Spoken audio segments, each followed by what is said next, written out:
बिस्मिल्लाहिर्रहमानिर्रहीम। Express sports page में Mirza Iqbal Baig Express News के नाजरीन को खुशामदीद कहता है। लॉकडाउन है और लॉकडाउन में खेलों की सरगर्मियां मअतल हैं, लेकिन एक तरफ क्रिकेट में एक हंगामा बरपा हुआ कि पाकिस्तान के साबिक कप्तान सलीम मलिक ने कहा कि वो वापस आना चाहते हैं और क्रिकेट बोर्ड ने उनकी बात नहीं सुनी और मुख्तलिफ लोगों ने अपने अपने तबसरे शुरू कर दिए कि किस मैच में फिक्सिंग हुई, किस मैच में फिक्सिंग नहीं हुई। अभी क्रिकेट का मामला थमा नहीं था कि एक और हॉकी का मामला, जो हॉकी हमारा कौमी खेल है, 1984 के बाद से हम ओलंपिक गेम्स नहीं जीते, 1994 के बाद से हम वर्ल्ड कप नहीं जीते, तो हॉकी में एक नया पेंडोरा बॉक्स खुल गया। हनीफ खान जो 1983 में पाकिस्तानी हॉकी टीम के कप्तान थे, उन्होंने एक इंटरव्यू दिया और उस इंटरव्यू में उन्होंने कहा कि कुछ सामान था, उन्होंने किसी का नाम नहीं लिया, लेकिन उसके रिएक्शन के तौर पर इस्लाउद्दीन जो फॉर्मर पाकिस्तान हॉकी कैप्टन है, उनकी एक वीडियो आ गई और उन्होंने कहा गड़े मुर्दे नहीं उखाड़ने चाहिए। तो इसका मतलब है कि अगर चोर की दाढ़ी में तिनका होगा तो वही कहेगा, वरना उनको क्या जरूरत थी। तो बहुत सारी चीजें आज, और हम ये भी बात करेंगे कि पाकिस्तान हॉकी कहां जा रही है। पाकिस्तान हॉकी के जीनियस कोच जो कि शागिर्द हैं तैयब इकराम जो डॉक्टर बनने निकले थे घर से और FIH के मास्टर कोच बन गए और उन्होंने 4-5 कोच हमें दिए, चाहे वो ख्वाजा जुनैद हो, चाहे उसके अलावा वो कमर इब्राहिम हो, चाहे ताहिर जमान हो। तो ख्वाजा जुनैद के हवाले से भी बात करेंगे। वो कहते हैं अपना रिकॉर्ड दुरुस्त करें, उन्हें बताएंगे कि क्या सिफारिशी टीम लेकर वो पाकिस्तान हॉकी को कहां लेकर जाएंगे। बहुत सारी बातें करेंगे और इन पर गुफ्तगू के लिए हमारे साथ स्टूडियो में 2 मेहमान मौजूद हैं। हमारे साथ मौजूद हैं 1984 के लॉस एंजलिस ओलंपिक्स की फातेह पाकिस्तानी हॉकी टीम के हाफ बैक रशीदुल हसन का शुमार अपने जमाने के चंद बेहतरीन हाफ बैक्स में होता था। इनसे पूछेंगे, बीच में इनको सेंटर हाफ भी खिलाने की कोशिश की गई है, खिलाड़ी के वालिद जो थे वो सिलेक्टर थे। इनसे बहुत सारी आज बातें करेंगे। रशीदुल हसन का ताल्लुक गोजरा से, गोजरा ने पाकिस्तान हॉकी को मुतादिद खिलाड़ी दिए। इनसे पूछेंगे कि इन्होंने एकेडमी लगाई, कितने खिलाड़ी इन्होंने दिए। उनके साथ मौजूद है सीनियर स्पोर्ट्स रिपोर्टर जो रोजनामा एक्सप्रेस और एक्सप्रेस न्यूज के भी रिपोर्टर हैं, जुबैर नजीर खान साहब। जुबैर नजीर किसी तारुफ के मोहताज नहीं, एक तवील अरसे से, बल्कि मैं कहूंगा जब मैंने जर्नलिज्म शुरू की तो उस वक्त जुबैर नजीर साहब उस फील्ड में ऑलरेडी थे। इनके वालिद भी जर्नलिस्ट रहे और इनका वास्ट एक्सपीरियंस है, खासतौर पर हॉकी पर ये बड़ी गहरी निगाह रखते हैं, इसलिए हमने इन्हें आज के शो में मदऊ किया है। इससे पहले कि हम रशीदुल हसन और जुबैर नजीर से गुफ्तगू के सिलसिले का आगाज करें, पहले आपको हॉकी के हवाले से एक पैकेज दिखाते हैं और जब वापस आएंगे तो आज सिर्फ और सिर्फ कौमी खेल हॉकी की बात करेंगे। कोरोना वायरस की वजह से पूरी दुनिया में खेलों की सरगर्मियां तकरीबन मुअत्तल होकर रह गई हैं, लेकिन पाकिस्तान में क्रिकेट के बाद अब हॉकी में भी एक नया पेंडोरा बॉक्स खुल गया है। पहले क्रिकेट में सलीम मलिक ने अपने पर आयद पाबंदी हटाने के हवाले से पाकिस्तान क्रिकेट बोर्ड से दरख्वास्त की थी, जिस पर मुख्तलिफ लोगों ने मुख्तलिफ किस्म के तबसरे किए थे। अब हॉकी में भी पाकिस्तान हॉकी के साबिक कप्तान ओलंपियन हनीफ खान की जानिब से ये बयान सामने आने के बाद कि 1983 में हांगकांग के सुपर 6 टूर्नामेंट में शिरकत के बाद वतन वापसी पर पाकिस्तानी हॉकी टीम जब बैंकॉक के रास्ते कराची पहुंची थी तो उसके सामान में जो 6 बैग्स निकले, जिनमें VCR, ऑटो पार्ट्स और मुख्तलिफ अशिया शामिल थी, जिनको कस्टम हुकाम ने रोक लिया था। हाँ, कुछ इस तरह का था कि उसके अंदर कुछ पार्ट्स वगैरह निकले थे और कुछ फ्रेम्स थे चश्मों के और कुछ मुख्तलिफ चीजें थी VCR वगैरह। तो ये इस तरह का हुआ था कि स्मगलिंग हुई थी। हनीफ खान ने अगरचे अपने इस बयान में किसी खिलाड़ी का नाम नहीं लिया था, लेकिन उनके इस इंटरव्यू के बाद पाकिस्तान के साबिक कप्तान ओलंपियन इस्लाउद्दीन का एक वीडियो पैगाम सामने आया कि गढ़े मुर्दे उखाड़ने की जरूरत नहीं है और इस तरह की बातें न की जाएं। मेरी उनसे ये इल्तिजा है कि खुदा के वास्ते अब ऐसी बातें मत करें जिनका न सिर है न पाँव है। उससे न सिर्फ हॉकी बदनाम होगी बल्कि सारा मुल्क बदनाम होगा। हालांकि हनीफ खान ने इस्लाउद्दीन का नाम भी नहीं लिया था। बाद में इस्लाउद्दीन की हिमायत में ओलंपियन हसन सरदार ने भी एक बयान दिया, जबकि ओलंपियन रशीदुल हसन ने इस बात की तस्दीक की कि पाकिस्तान हॉकी टीम का जो सामान बैंकॉक से कराची पहुंचा था उसमें ऐसी अशिया भी शामिल थी कि जिन्हें स्मगल शुदा अशिया कहा जा सकता था।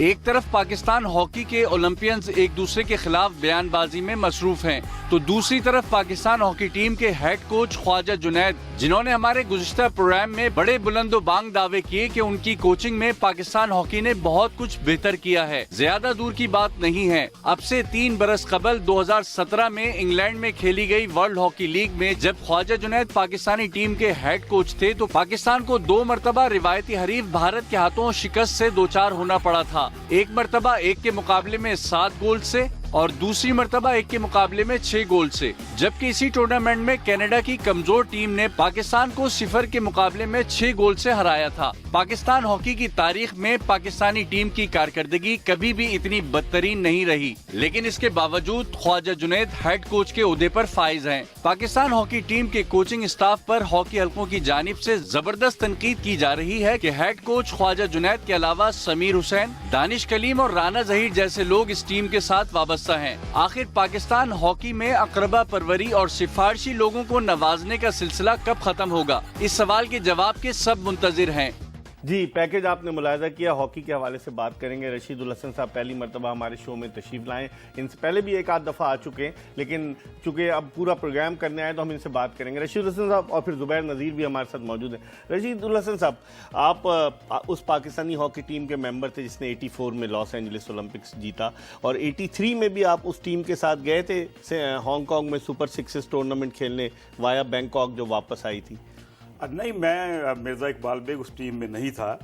इत्तेफाक से आपको याद होगा कि हमने जो 82 एशियन गेम जीती थी 7-1 से इंडिया दिल्ली में अपना, मैं थोड़ी सी अपनी परफॉर्मेंस के बारे में बताऊंगा और मैंने क्यों खेलने से इनकार किया, क्यों हांगकांग जाने से इनकार किया। उसमें ये था कि हम 7-1 से जीत कर आए थे। मुझे अच्छी तरह याद है, ब्रिगेडियर आतिफ मरहूम और एयर मार्शल नूर खान विलेज में मीटिंग के लिए आए थे मैच से एक दिन पहले। तो उन्होंने ये कहा था कि कल जो मैच है वो इंडिया पाकिस्तान का नहीं, रशीदुल हसन और जफर इकबाल का है, क्योंकि जफर इकबाल उस वक्त बहुत फॉर्म में था, सारे मैच जितवा रहा था। तो मैंने इतना ही कहा था इंशाल्लाह बेहतर होगा। अल्लाह का शुक्र है हम वो 7-1 से जीत गए। उसके बाद अपना कराची में चैंपियंस ट्रॉफी थी 2-3 महीने के बाद। जब मैं कैंप में आया तो मुझे थोड़ी सी अपना खबरें मिलनी शुरू हो गई कि शायद मुझे अपना राइट हाफ से शिफ्ट कर रहे हैं सेंटर हाफ। तो मैंने, क्योंकि मेरा 4 साल का कैरियर था, कॉम्बिनेशन था मंजूर जूनियर के साथ, कलीमुल्लाह के साथ, हम जीतते हुए आ रहे थे। तो मैंने कहा कि मैं तो सवाल ही पैदा नहीं, अगर मुझे कहा इन्होंने तो मैं तो नहीं खेलूंगा, इनकार कर। तो डिसिप्लिनरी एक्शन नहीं लिया उस वक्त? हालांकि ब्रिगेडियर आतिफ थे। हाँ। बिल्कुल हुआ, मैं सारी आपको स्टोरी बताता हूँ। तो एक मीटिंग थी कैंप से पहले, अपना एयर मार्शल नूर खान साहब ने की, सारी मीटिंग होती रही कि ये चैंपियंस ट्रॉफी है, उसके बाद एक 4 नेशन मलेशिया में है, उसके बाद लास्ट टूर्नामेंट हांगकांग में है। ये 84 ओलंपिक की तैयारी में डिस्कस कर रहे थे, मोटिवेट कर रहे थे। बातें करते करते एयर मार्शल नूर खान साहब ने कहा कि रशीदुल हसन अपनी स्पीड थोड़ी सी बढ़ाओ। तो मैंने कहा कि वो तो स्पीड जो है वो है। तो मुझे समझ आई कि मैं यहाँ से अब चेंज हुआ राइट हाफ से।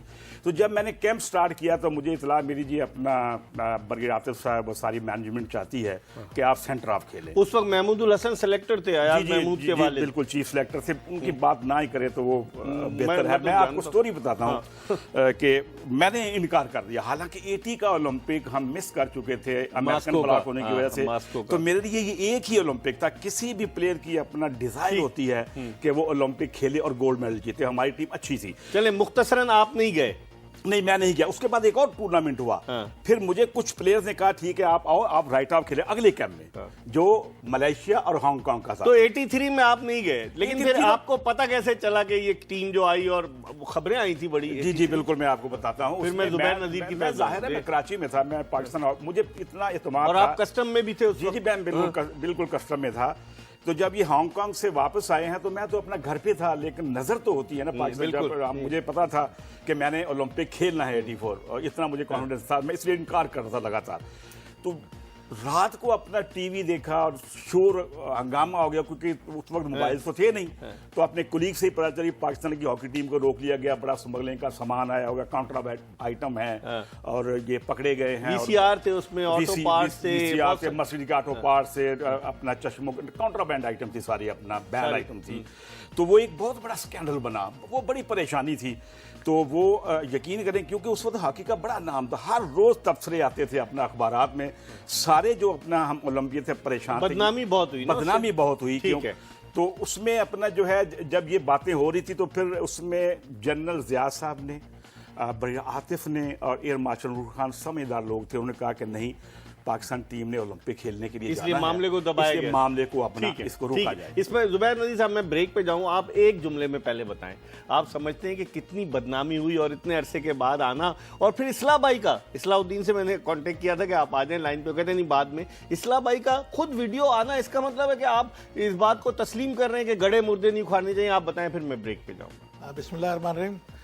तफसील में आपको ब्रेक के बाद ही बताऊंगा, लेकिन ये कहूंगा कि दाल में कुछ काला जरूर था। अच्छा जी, दाल में काला जरूर था जिसकी वजह से ये तमाम चीजें हुई हैं। इस्लाम भाई उस वक्त क्या थे, मैनेजर थे ना उस वक्त टीम के मैनेजर थे वो। तो उस वक्त ये मैं आपको बता दूं कि जब ये इशू हुआ था तो मीडिया के अंदर, मीडिया से अखबारात में बहुत ज्यादा शोर मचा था। तो उसके हवाले से पूरे पाकिस्तान बल्कि दुनिया भर में पाकिस्तान हॉकी टीम की बहुत ज्यादा बदनामी हुई थी। सही। हमारी गुफ्तगू का सिलसिला जारी है। हमारे साथ ओलंपियन रशीदुल हसन और senior sports journalist Zubair Nazir Khan मौजूद हैं। एक छोटा सा ब्रेक ले रहे हैं और ब्रेक के बाद वापस आएंगे तो गुफ्तगू के सिलसिले को यहीं से आगे बढ़ाएंगे जहां से ये मुनक़ता हो रहा है।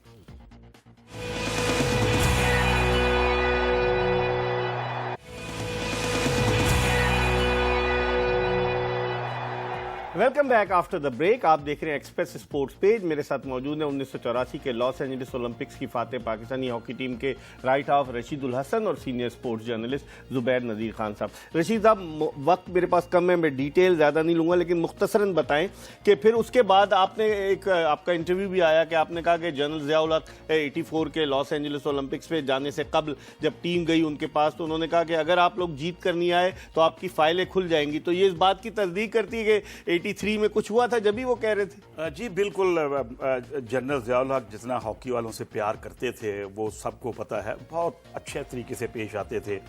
और जब भी हम ओलंपिक या वर्ल्ड कप खेलने के लिए जाते थे तो हमेशा वो बुलाते थे। और जब हम मिलने के लिए गए हैं तो मैं भी पाकिस्तान की टीम में वापस आ गया था 84 ओलंपिक्स के लिए, क्योंकि सलाउद्दीन को चेंज कर दिया गया था, अपना ब्रिगेड मैनेजर बन गए थे, ख्वाजा जुनैद कोच बन गए थे। उस मामले की वजह से तो नहीं चेंज किया था सलाउद्दीन को? बिल्कुल उसी मामले की, क्योंकि स्कैंडलाइज हो गया था काम, तो नेचुरली फिर उनको अपना चेंज तो करना था, तो वो चेंज हो गए। तो उस वक्त जनरल ज़िया-उल हक साहब ने कहा था कि मुझे पता है 83 में क्या कुछ होता रहा है। अच्छा। और मैं अपना जीत के आना है आप लोगों ने, मैं ना कौम हार बर्दाश्त करेगी ना मैं हार बर्दाश्त करूंगा। और अगर जीत के नहीं आए तो? वो तो फिर उन्होंने इशारतन कहा कि सब कुछ मेरे सामने है। वो नेचुरली फिर फाइल्स खुल जानी थी, बहुत कुछ होना था। लेकिन अल्लाह का शुक्र है कि पाकिस्तान की हॉकी टीम वो ओलंपिक जीत गई। और एक स्टेटमेंट था जनरल ज़िया-उल हक का, क्योंकि 11 या 12 अगस्त को मैच था, उन्होंने कहा था कि पाकिस्तान हॉकी टीम ने यौम आज़ादी का बेहतरीन तोहफा दिया है गोल्ड मेडल की शक्ल में। अच्छा जुबैर नज़ीर साहब, उसी तरफ आते हैं। इस्लाउद्दीन एक बहुत बड़ा पाकिस्तान हॉकी का नाम, आपके पास भी इत्तलात होंगी, मेरे पास भी इत्तलात हैं कि उनकी एक देरीना ख्वाहिश है कि वो PHF के सेक्रेटरी बन जाएं। लेकिन एक नया कानून बनाया हुआ है आइन में कि 70 साल से ज़ायद उम्र का आदमी सेक्रेटरी नहीं बन सकता। सिफारिशें भी हो रही हैं। इस्लाउद्दीन अभी मैदान में भी आ गए। आप क्या समझते हैं इस तरह से आकर डिफेंड करना, इसका मतलब है कि आप कहीं से गिल्टी है जब भी आप डिफेंड कर रहे हैं? और रशीद भाई ने कहा कि 83 के उसके बाद स्कैंडलाइज हो गया था इसलिए वो मैनेजर से हट गए थे। देखिए, अगर 1983 की बात करें, जो बहुत बड़ा इशू हुआ था ये, मैं एक्सप्लेन करूं कि देखें स्मगलिंग तो होती रहती है, स्मगलिंग का सिलसिला जारी और सारी है, आज तक होती है, उससे तो कोई कह नहीं सकता कि नहीं होती। लेकिन मेरी जो इतलात हैं उस ज़माने में, क्योंकि बहुत से पाकिस्तान हॉकी टीम के प्लेयर्स कुछ कस्टम में होते थे और कुछ PIA में होते थे, तो ज़ाहिर है प्लेयर भी हैं, मतलब इंसान भी है ना, वो तो तोहफे तायब तो ले आते होंगे, लेकिन इतना बड़ा सामान तो उसमें हुआ ये था। उसमें जो हुआ था, मेरी जो अपनी इतलात ये है कि जो सामान लेकर आ रहे थे, जो लोग कैरी करके लेकर आ रहे थे और जिनके तवस्सुस से लाया जा रहा था, उनमें कुछ आपस में अनबन हो गई थी। अच्छा। जिसकी वजह से लीक हो गया और उन्होंने बदला लेने के लिए इस चीज को किया गया। जब ये सामान लेकर यहाँ पर कराची एयरपोर्ट के ऊपर पहुंचे हैं, पहले जैसे कि हनीफ खान ने कहा, बिल्कुल सही कहा था, जो कि टीम के कप्तान थे, वहां पर उन्होंने जब सामान देखा तो उन्होंने कहा किसका है, तो किसी ने कहा कि भाई जाने दीजिए सामान को। जब कराची पहुंचा तो जाहिर है कि इनकी सोर्सेज भी थी, तो कस्टम इंटेलिजेंस के जो ऑफिसर्स थे उन्होंने इन्फॉर्म कर दिया कि भाई जरा कुछ गड़बड़ है। तो आमतौर पे देखा होगा आपने, जाहिर है कि हम रिपोर्टिंग करते हैं तो फिर वो अलर्ट तो होता ही है कि जो कैरी करने वाले लोग होते हैं, जब वो अलर्ट हो जाते हैं वो सामान छोड़ के निकल जाते हैं। तो इस मामले में भी यही हुआ, जिनके नाम पर सामान आया था वो खामोशी से निकल गए। अच्छा। और सामान पकड़ा गया। जाहिर है कि जनरल ज़िया-उल हक साहब, जैसे रशीद भाई ने कहा कि वो हॉकी के लवर थे, बहुत होते, लेकिन मामला बड़ा इंटरनेशनल लेवल के ऊपर आ गया था। पाकिस्तान की बदनामी थी, हॉकी और पाकिस्तान हॉकी वो उस जमाने की वो हॉकी टीम थी जो आज क्रिकेट है, उस जमाने में हॉकी वो थी। ऐसे ही रशीद भाई जी बिल्कुल सही कह रहे हैं, इसमें कोई शक। तो वो थी, हमारे प्लेयर लीजेंड हुआ करते थे टीम को, अगर नाम देखें तो सारे लीजेंड्स थे। तो उनके वहमो गुमान में भी नहीं था कि ये कुछ हो जाएगा। तो बहरहाल ये चीजें हुई। लेकिन फिर इस्लाम भाई क्यों डिफेंड क्यों कर रहे थे फिर, ये बताएं आप। देखिए, इन्होंने कहा ना रशीद भाई ने कि चोर की दाढ़ी में तिनका। हनीफ खान ने जो बात की उसके अंदर किसी का नाम नहीं था। हाँ, सही है। मैं आपको बताऊं कि मेरी इस हवाले से उस जमाने के जो स्पोर्ट्स रिपोर्टर थे, जो बीट में होते थे, और आप सीनियर्स हैं, आप जानते माजिद हैं, खान मरूम, कबीर भाई अली कबीर मरूम, बड़े नहीं, अब मरूम तो नहीं, जो जिंदा है, जो जिंदा है। अनीसुद्दीन खान, मैं आपकी तरफ आ रहा हूँ ना, मुझे पता है जी। अच्छा, तो जिंदा है, जैसे राशिद अजीज, हाँ, बड़े राशिद भाई, जी हाँ, राशिद अजीज। तो मेरी एक उनसे बात हुई, बल्कि तो उनसे मैंने मालूम किया तो कहने लगे 100% सही बात है। ये जब हुआ था, ये वाकया पेश आया, तो अखबारात होते थे, सारे चैनल्स तो उस जमाने में होते नहीं थे, तो अखबारात में बहुत शहर सुर्खियों से। उन्होंने एक साहब से जिनसे मेरी बात हुई, उन्होंने ये मुझे बताया कि जब टीम वापस आ गई और जाहिर है कि मामले को दबा दिया गया, सुलझाने की कोशिश की गई, तो एक बहुत बड़े खिलाड़ी जो कि उस वक्त टीम के ऑफिशियल थे, वो स्पोर्ट जर्नलिस्टों के घरों पर जाके बैठे रहे और कहा कि भाई खबरों को दबाने की कोशिश की जाए। पीआर उस वक्त भी उनकी अच्छी थी, अभी भी अच्छी है। तो घरों की मीटिंग में वो जाके वहां पर कहते रहे। इस चीज का हल्फिया कहा जा सकता है। अच्छा, हल्फिया कि वो खुद क्यों, इसका मतलब है या तो वो मुलविस नहीं थे या वो मुलविस थे। नहीं, वो कौमी सलामती की वजह से या कौम की मोहब्बत में बदनामी ना हो, हाँ? काम ऐसा हो गया था और बदनामी का डर भी था, तो उसकी वजह से उस खबर को जो है दबाने की कोशिश की गई। ठीक है रशीद भाई, इस तरह के स्कैंडल्स जो हैं, उसके आने से पाकिस्तान, आप लोगों ने मतलब एक इज्जत कमाई 84 का, उसके बाद से तो हम आज तक ओलंपिक ही नहीं जीते। 36 साल हो गए 84 लॉस एंजलिस ओलंपिक जीते हुए। तो ये इस तरह की चीजें, और फिर जो ओलंपियंस एक दूसरे को जो है ना खींचातानी करते हैं, तो आप नहीं समझते इससे हॉकी को फायदा तो नहीं हो रहा, नुकसान ही हो रहा है? जी बिल्कुल मिर्जा इकबाल बेग, मैं समझता हूँ ये वाकया तो हुआ है, ठीक है, और हो गया है, और 37 साल के बाद आप इसको अपना हाईलाइट कर रहे हैं। और मुझे अफसोस है कि पाकिस्तान के दो बड़े लेजेंड, नामी ग्रामी हनीफ खान और इस्लाहुद्दीन आमने सामने हैं।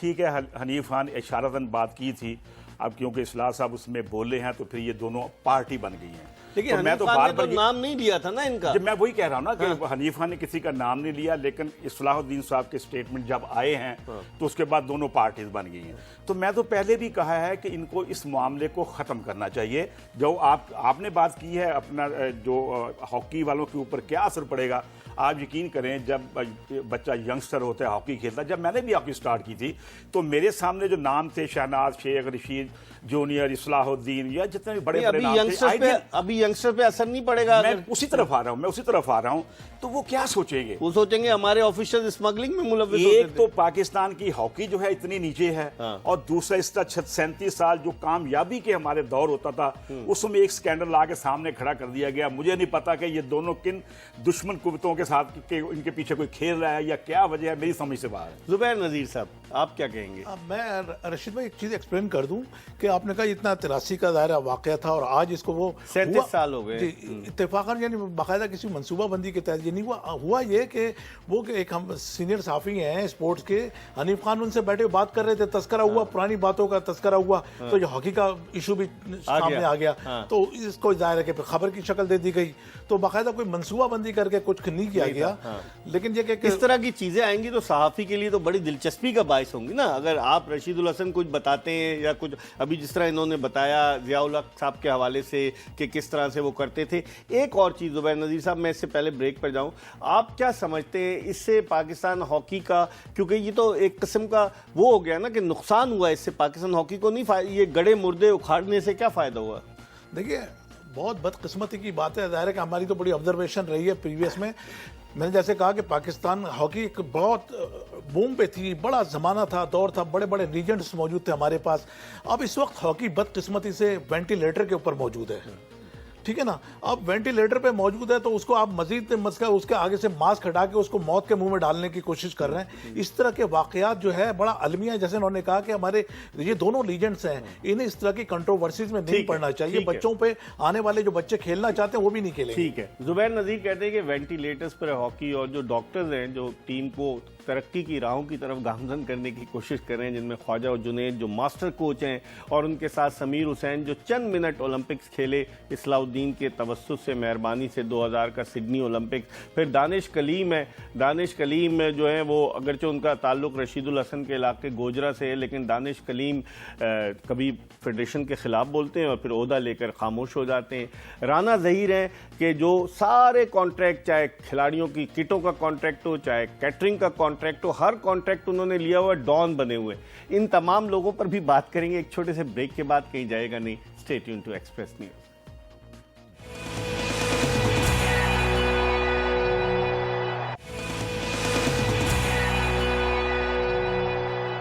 हॉकी ओलंपियन रशीदुल हसन और senior sports journalist Zubair Nazir Khan के साथ एक मरतबा फिर शो में खुशामदीद। हम पाकिस्तान के कौमी खेल हॉकी के हवाले से बात कर रहे हैं और पिछले प्रोग्राम में हमने ख्वाजा जुनैद को ऑनलाइन लिया और वो बुलंद बांग दावे कर रहे थे, वो हर सेटअप में आ जाते हैं। ये क्या मसला क्या है रशीदुल हसन साहब? कुछ लोग ऐसे हैं जो घूम फिर कर परफॉर्मेंस, आपने पैकेज देखा कि 2017 की वर्ल्ड हॉकी लीग में भारत से 7-1, 6-1 से हारे, कनाडा से 6-0 से हारे, वही हेड कोच थे। और अभी हम ओलंपिक्स के लिए क्वालिफाई नहीं कर सके, वही कोच थे। ये क्या चक्कर क्या है? घूम के क्यों आते? कोई लॉबी काम करती है? तैयब इकराम से आप मिले हैं कभी? नहीं, मैं तैयब इकराम का नाम सुना हुआ है, लेकिन मैं उनसे कभी तो नहीं एशियन मिला। हॉकी फेडरेशन में चले गए? जी हाँ, बिल्कुल, वो बड़ी अपना मशहूर शख्सियत हैं पाकिस्तान की। लेकिन मेरी मकाओ के जब इत्तेफाक कोच है- थे, कई गोल से तो शिकस्त हुई थी उनकी टीम को। जी बिल्कुल, आप सही कह रहे हैं। जो आप बात कर रहे हैं कि ये घूम फिर के ही यही आ जाते हैं, आप यकीन करें माशाल्लाह आप बहुत से प्रोग्राम करते हैं। मुझे जो सबसे अपना ज्यादा आपका जो जुमला पिंच करता है वो ये होता है कि सारे ओलंपियन जो हैं वो ऐसे एक हैं। ओहदे के लिए चले जाते और हैं। फिर कई दफा फेडरेशन के लोग जो इतने नामी ग्रामी भी नहीं होते, ये सेक्रेटरी बने होते हैं, वो कहते हैं जी इनको हड्डी डालो और आ जाती है। इस तरह के मैंने अल्फाज मुझे अपना यकीन करें कि बहुत शर्म आती है, क्योंकि वो सारे ही, वो भी हमारे ओलंपियन हैं, जूनियर हैं, सीनियर हैं, जो भी हैं। तो ये मुझे समझ नहीं आती कि आज यहाँ पे बैठ के मैं अपनी मिसाल देता हूँ। मैं अभी कहता हूं कि सेक्रेटरी जो है PHF का आसिफ बाजवा, इसके ऊपर अपना करप्शन के इल्ज़ामात हैं, ये इसके ह्यूमन स्मगलिंग के इल्ज़ामात हैं, इसकी FIR कटी हुई है। तो मिर्ज़ा इकबाल बेग, मैं किस तरह का इंसान हूँ कि मैं अगले दिन सीट के लिए इसके सामने वाली कुर्सी पे जाके बैठूंगा? पॉसिबल ही नहीं है। ये हमारे बड़े अपने ज़मीर की बात है, ज़मीर की बात है। मैं एक प्रोग्राम में, मैं थोड़ी सी, अगर आपके पास टाइम है तो मेरे प्रोग्राम में कुछ दूसरे चैनल के ऊपर शकील अब्बासी बैठा हुआ था। आप यकीन करें कि मैं ना उससे कभी मिला हूँ, पहली दफा फोन के ऊपर इंटरव्यू, वो लाइन पे था और मैं स्टूडियो में बैठा हुआ था। क्या कहा उसने ये कहा कि मैं 3 ओलंपिक खेला हूं और मेरे पास नौकरी नहीं है। बताइए। मिर्जा इकबाल बेग, मैंने अपना उसी वक्त सोचना शुरू कर दिया कि इसके लिए मैं कुछ करूंगा। अगर मेरी कहीं मैं करता करता पहुंच गया एक जगह पे, मैं उसको पहले फोन नहीं करके करूंगा, मैं उसको अपना पता चला कि उसको कहीं नौकरी मिल रही है। ठीक है, तो उसने भी कहा, हालांकि नौकरी नहीं है, तो मैंने कहा यार मैं PHF से दरख्वास्त करता हूं कि इसको लें कि ये 3 ओलंपिक खेला है। तो लेकिन उसने जो वापस आया, उसने कहा सवाल ही पैदा नहीं होता। रशीदुल हसन सही कह रहे हैं, जिनको इस तरह के दाग है, इन जो नामी ग्रामी बहुत बड़े ओलंपियन, उनसे तो वो बहुत अच्छा है। मेरे लिए, उसके लिए हमदर्दी, कोई ऐसे ओलंपियन हैं, मैं इसलिए उसका जिक्र कर। ठीक है, जुबैर नज़ीर साहब, ये क्या मसला क्या है ओलंपियन? अभी तो सिवाय समीउल्लाह के मैंने देखा है, या रशीदुल हसन अब आए ये रिटायरमेंट के बाद, इनसे भी सवाल करूंगा। ये रिटायरमेंट जब तक कस्टम में थे, रशीदुल हसन टीवी पे आने से गुरेज करते थे, पता नहीं कौन सा दबाव, लेकिन अब रशीदुल हसन जो है वो आ गए मार्केट में। लेकिन समीउल्लाह थे, समीउल्लाह ने एक स्टैंड लिया, वाज़ेह स्टैंड लिया। फिर क्या होता है, वो सेमिनार हुआ, ख्वाजा जुनैद ने तकरीर की PHF के खिलाफ, हेड कोच बन गए, वसीम फिरोज सेलेक्टर बन गए, बेशुमार लोग, सलीम नाजिम मास्टरमाइंड पीछे से वो सारा कुछ करते हैं, वो जो है आने के चक्कर में वो लेजेंड कहते हैं। हालांकि मुझे याद है 76 के मॉन्ट्रियल ओलंपिक्स में वो कितनी देर खेले थे। आप क्या समझते हैं, ये हॉकी का हो क्या रहा है? देखिए, हॉकी से पहले जैसे बात की ना रशीद भाई ने, ओलंपियंस का कहा कि ये मुलाजमतों के लिए और इसको ओहदों के लिए, देखिए वो एक अलग इशू है। लेकिन मैं आपको बताऊं, जैसे क्रिकेट में आप देखते हैं कि क्रिकेटर्स, हमारे नामी ग्रामी क्रिकेटर्स, पहले PCB को क्रिटिसाइज करते हैं, उनको नौकरी मिल जाती है, खामोश हो जाते हैं। यही हॉकी वालों का है, तो सिर्फ हॉकी वालों का ब्लेम नहीं कर सकते। ये तो मतलब हॉकी में बड़े बड़े ओलंपियंस हैं, जो कि मैं सोचता हूं कि पहले आपको याद होगा, गो जमाली गो का नारा लगाया, एक यहाँ पर 5 स्टार होटल की छत पर बहुत बड़ा एक फंक्शन हुआ। लेकिन देखिए बात मैं आपको, हसन सरदार भी थे, बड़े बड़े ओलंपियंस थे। एक होती है शख्सियत और एक होती है किरदार। अच्छी शख्सियत का मालिक जरूरी नहीं है कि अच्छे किरदार का मालिक भी हो। अच्छा, ठीक है ना। अब अगर आपने इस्लाउद्दीन की बात की, मैं कहता हूं कि बहुत बड़े ओलंपियन बहुत थे। बड़े लीजेंड रहे होंगे, प्लेयर थे बड़े, लेकिन जब किरदार की बात होती है तो जरूरी नहीं है कि उनका किरदार भी उसी लेवल का हो। शुरू हो जाते हैं ना, आसिफ अजीम के साथ तस्वीरें बनती हैं कि राशन बांट रहे थे, फिर वो अंचोली का मामला सामने आ जाता है। आप बहुत देखिए वो वीडियो आई पूरी दुनिया में हुई कि इतना बड़ा प्लेयर और आम आदमी सड़क के ऊपर उसका गिरबान पकड़ के खींच रहा है। बड़ी बेइज्जती है। लेकिन ये होता क्या है? लेकिन मैं ये अर्ज कर रहा हूं कि इस्लाउद्दीन साहब को समझ से, शऊर से काम लेना चाहिए। जितना बड़ा उनका नाम है, उनको अपने डिग्निटी का ख्याल करना चाहिए, उसका बात करना चाहिए। उनकी एकेडमी में मदरसे के बच्चे आते हैं। अभी रशीद भाई की एकेडमी की तरफ भी आता हूं मैं। उसका प्रीवियस में अगर आपने देखा हो तो कराची हॉकी एसोसिएशन के मामले में वो एक जानिब जो है बड़ा किरदार रहा उनका। उन्होंने जो KHA जेन्युइन KHA थी, उसके पैरेलल एक KHA तैयार कर दी। और अब क्योंकि उनकी यानी दुम दबाई गई है तो अब वो एक मरतबा फिर सरगर्म हो गए हैं और एक मरतबा फिर उनकी मुझे तो पता चला है मुल्क की एक आला शख्सियत ने उनके लिए कहा कि इनको प्रेसिडेंट बना, PHF का जो है सेक्रेटरी बना। तो बहुत पुरानी हो गई, बहुत कोशिशें कर रहे हैं ज़ाहिर है। अच्छा, इस्लाउद्दीन की माशाल्लाह एक आर्ट उनका ये भी है कि वो हाई क्लास से मूव करना जानते हैं, लोग मैन्यूवरिंग जानते हैं, आप यूं कहिए ना। और काफी रुकने कौमी असेंबली, जो कौमी असेंबली की राब्ता कमेटी, बैनुस सूबाई राब्ता कमेटी के रुकने इकबाल मोहम्मद अली खान साहब, वो भी कहते रहे, सब लोग कहते रहे। इस पर मैं आपसे बात करूंगा। प्रोग्राम के आखिरी ब्रेक का वक्त हो गया, एक ब्रेक की तरफ बढ़े। रशीदुल हसन और जुबैर नज़ीर हमारे साथ मौजूद हैं और वापस आएंगे तो रशीदुल हसन से भी पूछेंगे कि इस्लाउद्दीन आपके भी कप्तान रहे ना। रशीदुल हसन आपके कप्तान नहीं रहे, अल्लाह का शुक्र अदा कर रहे हैं, कप्तान नहीं रहे, इस टीम में नहीं था। अच्छा, उसने मुझे ड्रॉप कर दिया। अच्छा, वो 83 की बात करें जो हांगकांग सुपर सिक्सेस खेलने गई थी टीम, जो बैंकॉक के रास्ते कराची आई और क्या कहानियां हो गई, इस पर हम बात करेंगे। एक छोटे से ब्रेक के बाद, कहीं जाएगा नहीं, हमारा इंतजार कीजिएगा।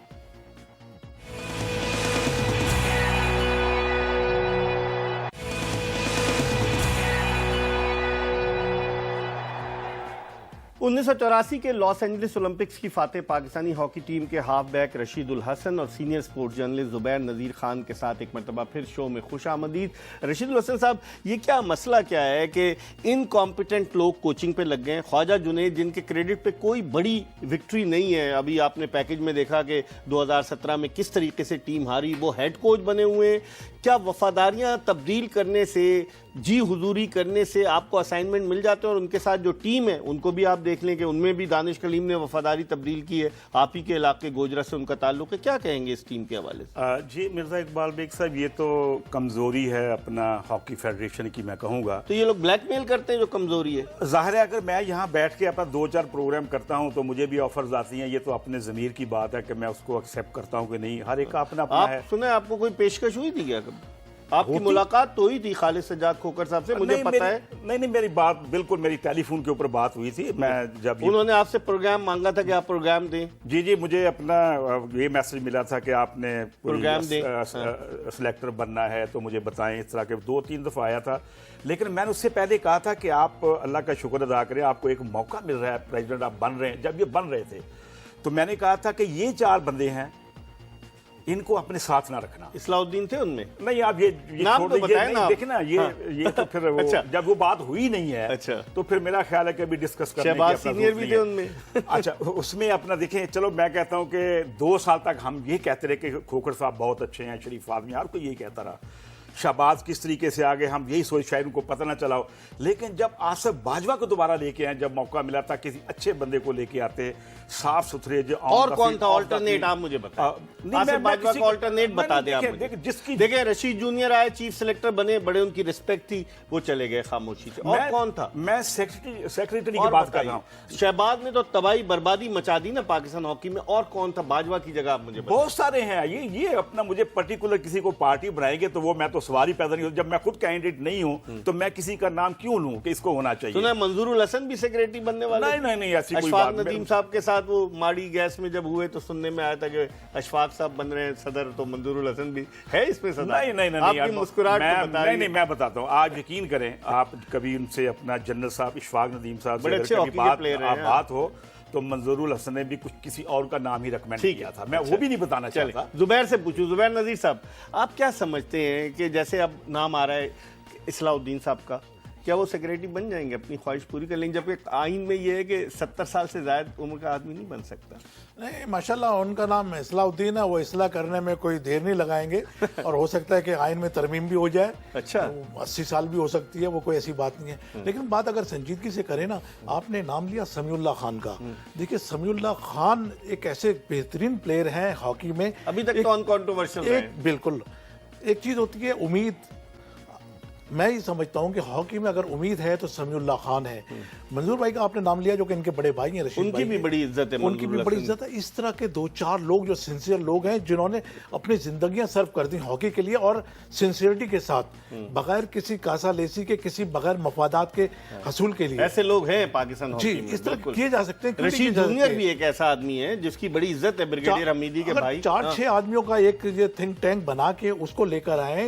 ब्रिगेडियर साहब की बात की आपने, खालिद खोकर की, आदमी शरीफ है वो, लेकिन जाहिर है कि मैंने पहले भी कहा था कि कानों के कच्चे हैं वो, तो प्लान करना चाहिए उनको। लेकिन ये कि चंद जिस तरह के मैंने नाम बताया, समीउल्लाह खान, मंजूर भाई वगैरह, इस तरह के लोगों को जमा कर अच्छे लोग आए। आखिरी वक्त मिनट है मेरे पास, वाइंड अप मैं कर रहा हूं। जी साहब की बात पे डिस्कस करना चाहता हूं। देखिए मैंने पहले भी कहा है कि ब्रिगेडियर खोखर साहब को हम भी अच्छा समझते थे, लेकिन जब शहबाज की रिप्लेसमेंट आई है, ये बाजवा तो आप बाजवा के क्यों मुखालिफ हैं? इसलिए कि उसको ह्यूमन स्मगलिंग के अपना उनके ऊपर उस पे कोई साबित तो नहीं हुआ, सजा तो नहीं है ना, सजा नहीं हुई तो वो तो हमारे किसको सजा होती है। लेकिन आप साफ सुथरा बंदा ला सकते थे, ठीक है, लेकिन वो नहीं लेके आए तो आपके सामने। चलिए, वक्त कम था, बड़ी तिश्नगिरी। आइंदा एक प्रोग्राम आप दोनों के साथ करेंगे। बहुत बहुत शुक्रिया रशीदुल हसन साहब, जुबैर नदीर साहब। गुफ्तगू आपने मुलाहिजा की, हमने कोशिश की कि कूजे में दरिया को बंद करें, वक्त की कमी के बायस मजीद बात नहीं कर सके। एक और प्रोग्राम इंशाल्लाह मुस्तकबिल में इस पर करेंगे। इसके साथ ही आज की एपिसोड अपने इख्तिताम को पहुंची। इंशाल्लाह अगर जिंदगी ने वफा की तो अगले शो में फिर आपकी खिदमत में हाजिर होंगे। उस वक्त तक के लिए मिर्जा इकबाल बेग और एक्सप्रेस न्यूज की पूरी प्रोडक्शन टीम को इजाजत दीजिए। अल्लाह हाफिज।